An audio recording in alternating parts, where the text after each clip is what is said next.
Novax smettano di strumentalizzare l'Olocausto, dura presa di posizione della comunità ebraica a Venezia alla celebrazione della giornata della memoria.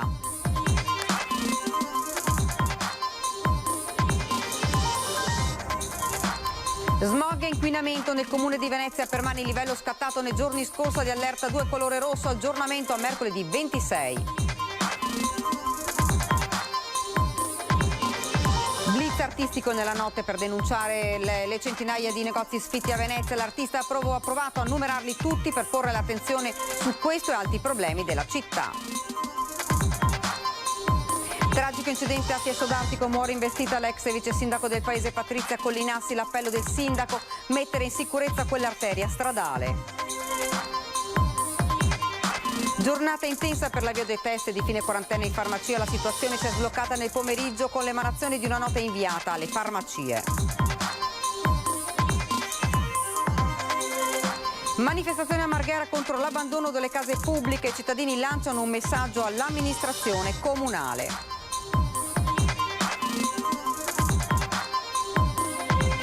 Basket, nonostante una super rimonta, i ragazzi di Coach De Raffaele non ce la fanno a battere Cremona con il risultato finale di 85-82.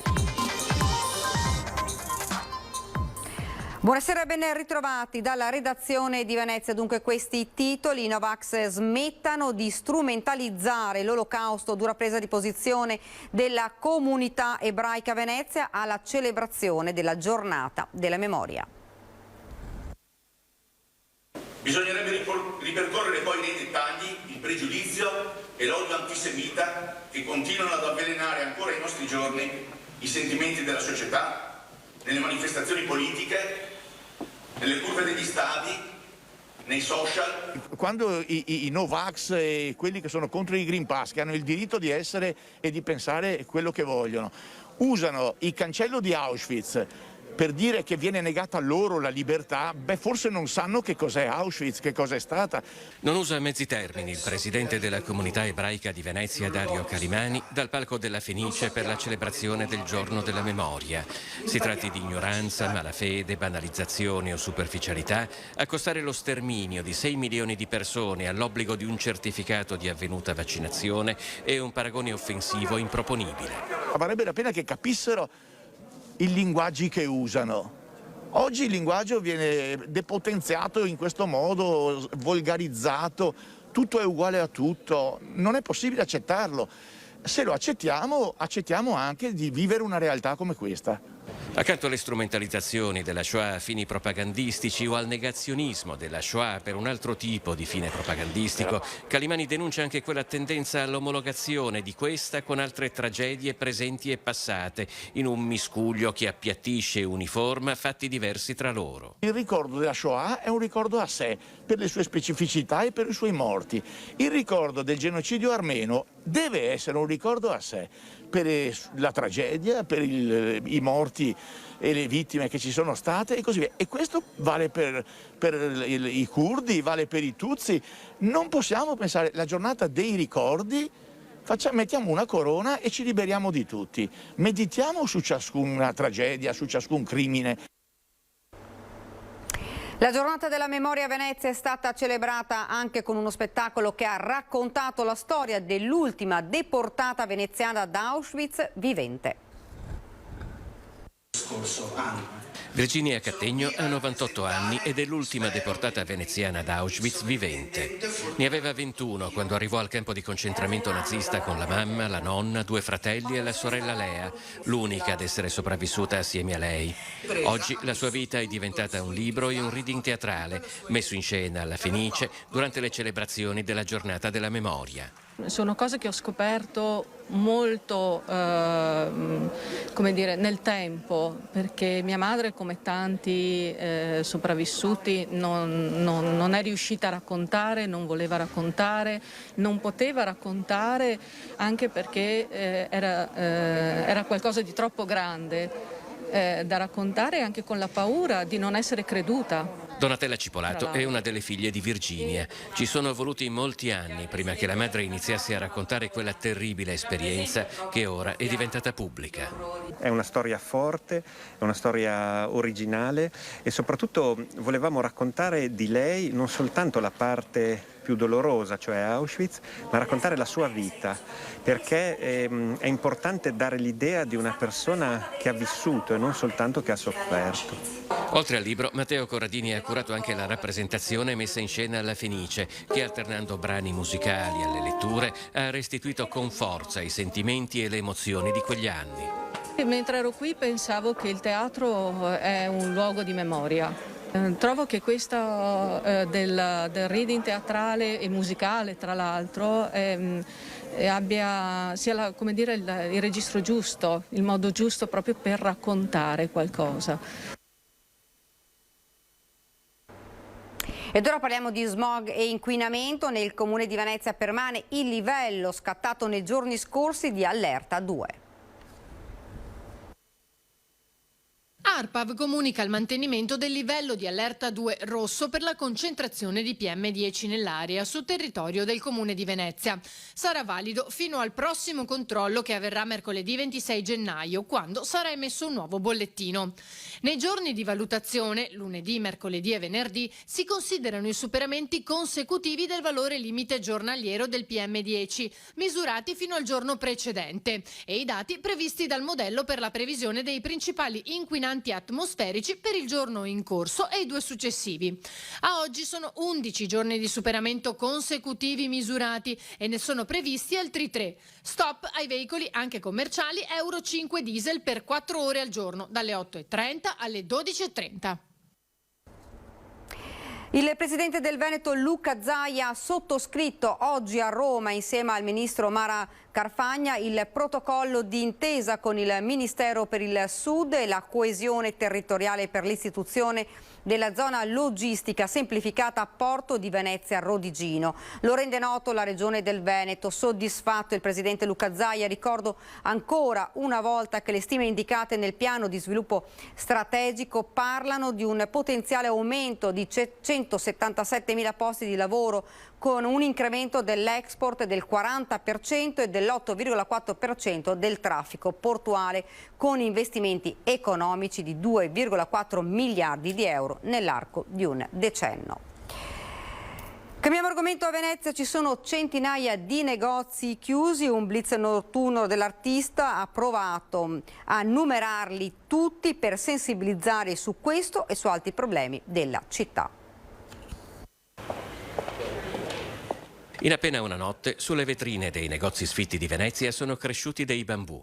Non sono veri, naturalmente, li ha dipinti con delle tempere a base d'acqua, cancellabili quindi con un semplice colpo di spugna, una street artist conosciuta come Freak of Nature, scherzo della natura, che ad ogni vetrina ha aggiunto anche un numero e il censimento dei negozi sfitti di Venezia. E avevo bisogno di trovare un modo per segnalare qualcosa che secondo me non funziona più, per cui in questo caso segnalo che ci sono moltissime attività vuote, sfitte, insomma senza vita. Dopodiché le problematiche sono chiaramente molto più grandi, molto più gravi, e nel caso di Venezia si tratta proprio anche dello spopolamento e del fatto che sia diventata una città che non è più a misura di nessuno. Davanti ai bambù della vetrina sfitta numero 116 c'è Mario Gabbiato. Anche il suo negozio di iconografie sulla storia di Venezia dovrà chiudere presto ed era aperto dal 1969. Finalmente qualcuno ha avuto la buona idea di rendere pubblico un problema che secondo me deve essere affrontato a livello politico. Difficile che nella categoria si trovi qualcuno che non sia sensibile all'argomento. Poco più avanti c'è il negozio di Stefano Barina. Penso che sia importante soprattutto in una città come Venezia, dove i negozi di vicinato stanno completamente sparendo. Sarebbe forse da ampliare e dedicarla anche agli appartamenti che pure sono sfitti, compresi quelli comunali, che il nostro sindaco dice che invece sono tutti a disposizione del pubblico. Freak of Nature non è nuova performance di questo genere, ma a contare i negozi sfitti di Venezia si è rivelata un'impresa tutt'altro che semplice. Io veramente ne ho contati 250 prima dell'azione. sono riuscita di quei 250 a farne solamente 130, ma ne ho poi trovati almeno un altro centinaio. Per cui per quanto riguarda le mie stime stiamo parlando di 300-350 attività in pieno centro, vuote. Venezia si avvia sotto la soglia dei 50.000 abitanti, il minimo della sua storia. A fronte di un problema di spopolamento noto da 40 anni, la politica non ha mai preso alcuna iniziativa. Venezia è un po' superiore ai 50.000 abitanti e secondo le nostre previsioni in primavera di quest'anno, maggio-giugno, andremo sotto la soglia dei 50.000 abitanti. A Venezia non vive quasi più nessuno.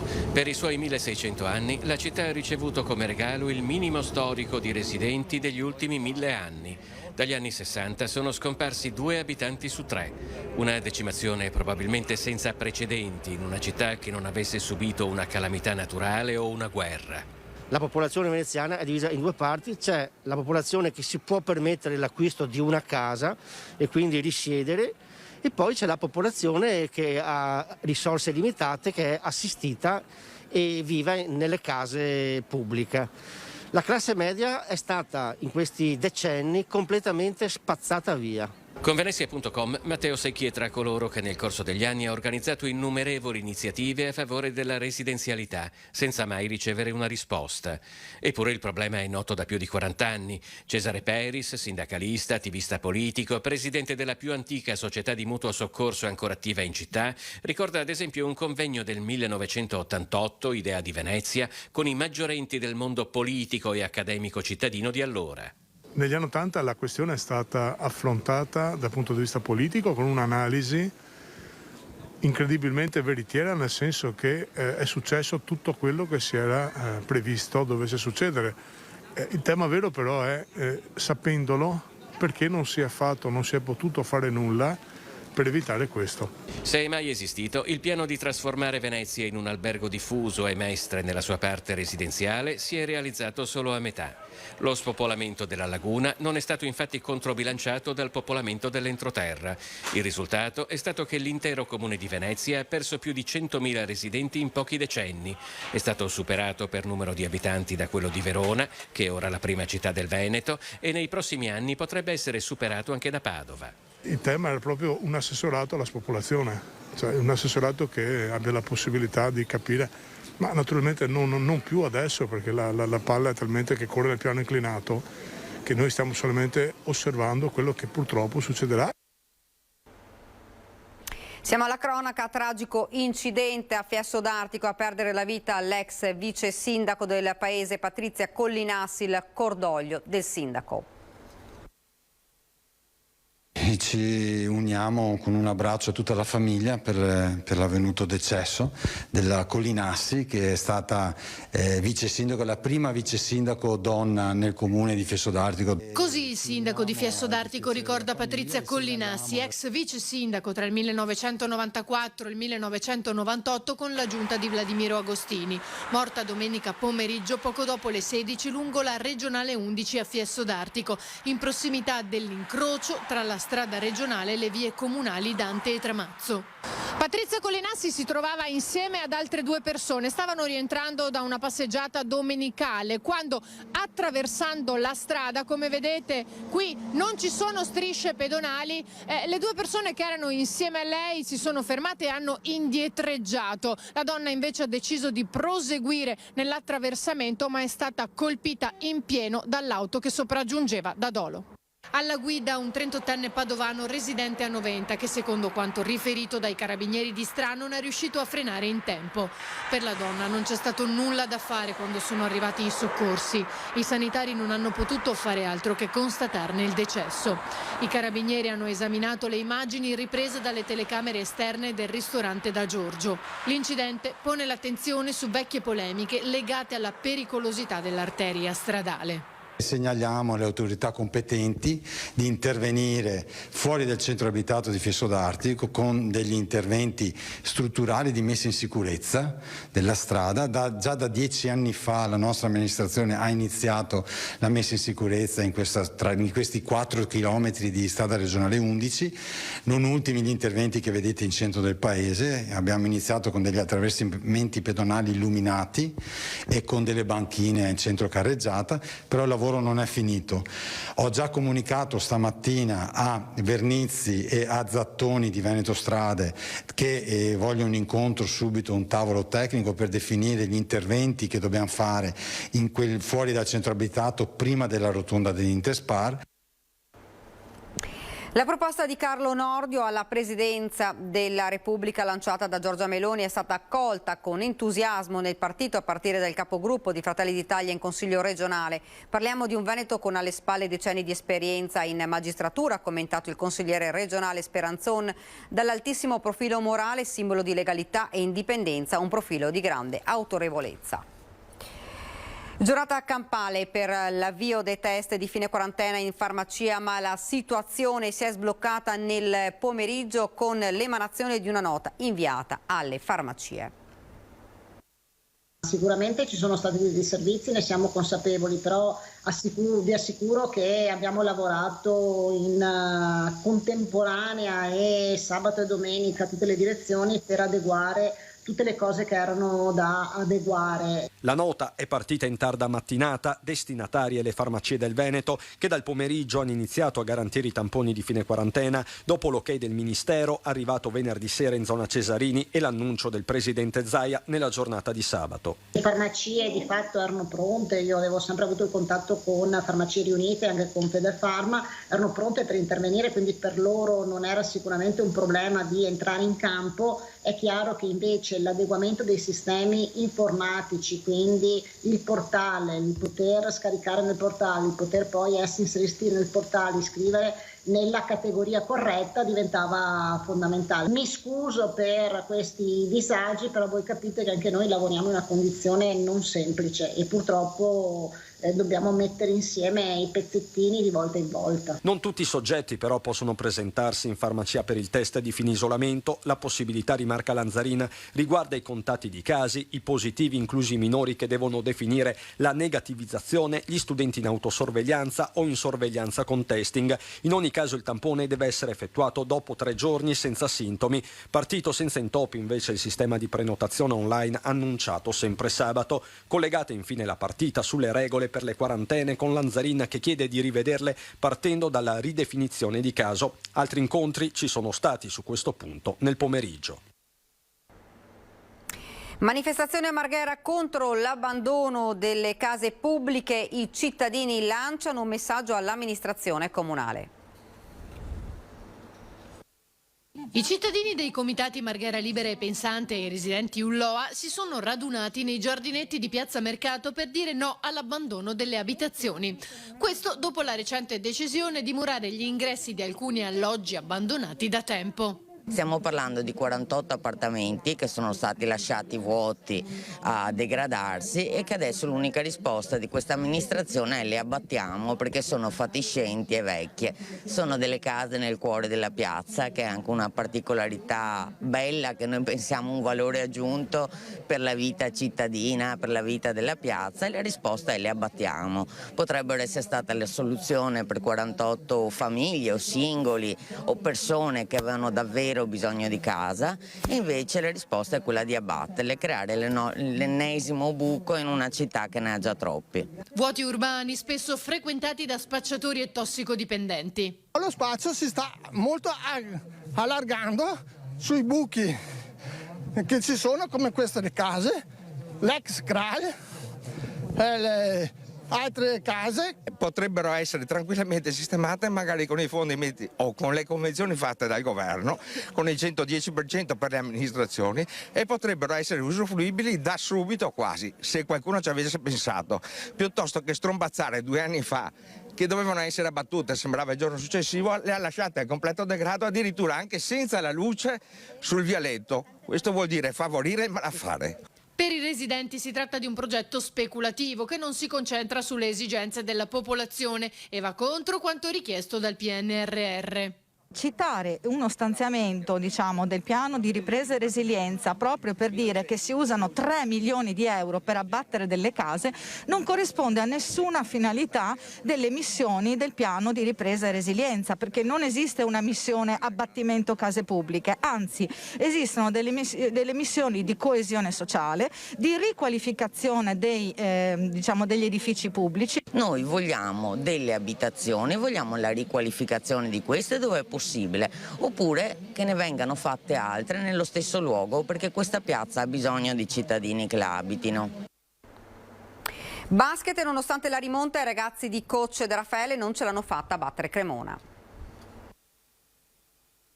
85-82. Non è riuscita a riprendere la marcia l'Umana Reia al suo parquet di Cremona, che alla fine si è aggiudicata il match. Gli Orogranata sono riusciti a rientrare in partita da meno 17, portandosi in vantaggio anche di 4, ma alla fine l'avversario l'ha spuntata. Senza Dei e Cerella, con Morgan ancora alla ricerca della condizione, Mazzola in panchina per onor di firma, nella rotazione degli stranieri resta fuori anche Philip, mentre esordisce in Orogranata Theodore in quintetto con Tonut, Brooks, Watt e Bramos.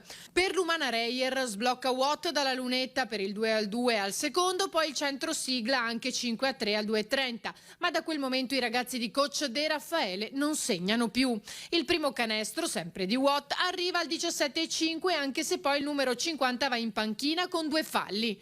L'Umana Reyer torna sotto doppia cifra di ritardo, anche se il finale di quarto è di nuovo cremonese. L'inizio di secondo periodo è confuso dopo la tripla dall'angolo di Bramos. La Vanoli perde 4 palloni di fila, ma la Reyer alza anche il livello difensivo. Si riavvicina però soltanto inizialmente. Alla fine non ce la fa e deve lasciare il campo con una sconfitta. È tutto, vi lascio alle previsioni del tempo. Grazie per averci seguito, arrivederci.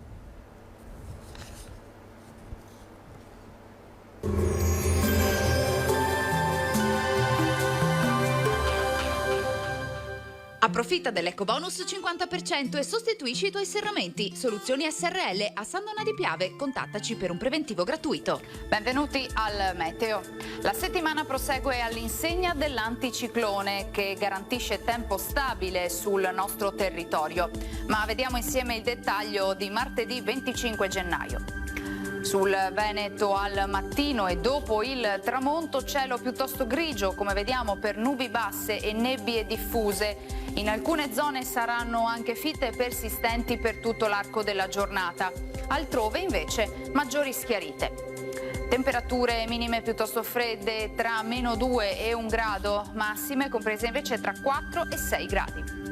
Ci spostiamo ora sul Friuli Venezia Giulia. In questo caso la situazione sarà leggermente diversa perché prevale il sole, anche se nelle ore più fredde sarà possibile anche qui qualche nebbia. Temperature minime tra -2 e 2 gradi, massime sui 4-8 gradi. Infine ci spostiamo sul Trentino Alto Adige, dove avremo un ampio soleggiamento. Locali addensamenti saranno possibili, ma del tutto innocui. Temperature minime intorno allo 0, massime infine sui 9 gradi. Dal meteo di Antena 3 è tutto, arrivederci al prossimo aggiornamento.